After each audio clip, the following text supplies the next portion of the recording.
we believe, Yeah. we hold this reality that we're co-creators, like we're literally co-creating with God all the time. Whether we choose to participate in it or not, that's really up to us.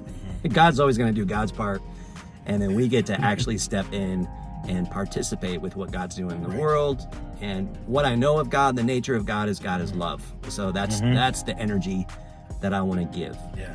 Now, when you choose to co-create with that which is in opposition to love, and you co-create with chaos, or you co-create by putting out energy, like we were talking about begetting. So violence begets more violence, hate begets more hate and fear. Preach. So you're putting out a certain amount of energy into the world. Eventually that hits a tipping point and it ends up coming back and hitting you. That's what I call boomerang energy. Where you're like, I'm gonna toss this out. And I asked Quincy, I said, how far do you want to push that? Do you actually want to test it? And he said, absolutely not. I don't want to play with that whatsoever. Speaking of that for a moment, Quincy. Man, I mean, look, that boomerang energy, as great and powerful as it is, it's a reality. And I may want to test that when it comes to love. I would love to put out love and goodness and healing in a manner to where it touches others and even makes its way back to me, or works its way back to me. But I don't want to be putting out chaos and ridiculousness, because it comes back. I mean, you think about the world we live in, think about life, nature, everything is cyclical.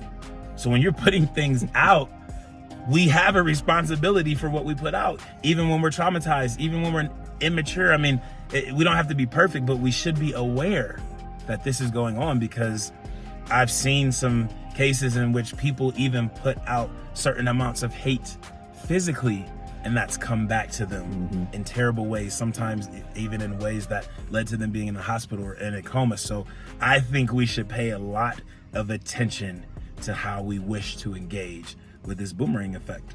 The boomerang energy effect. Boomerang Do you energy even effect. want to dip your toe in it? BEE. Or do you even want to test it? You Only said for goodness. only for goodness. And maybe when you do it for goodness and you talk about testing love, I don't even know if that's a test. That feels more like an invitation. You're right. Like, I don't even think we have a choice. That's it.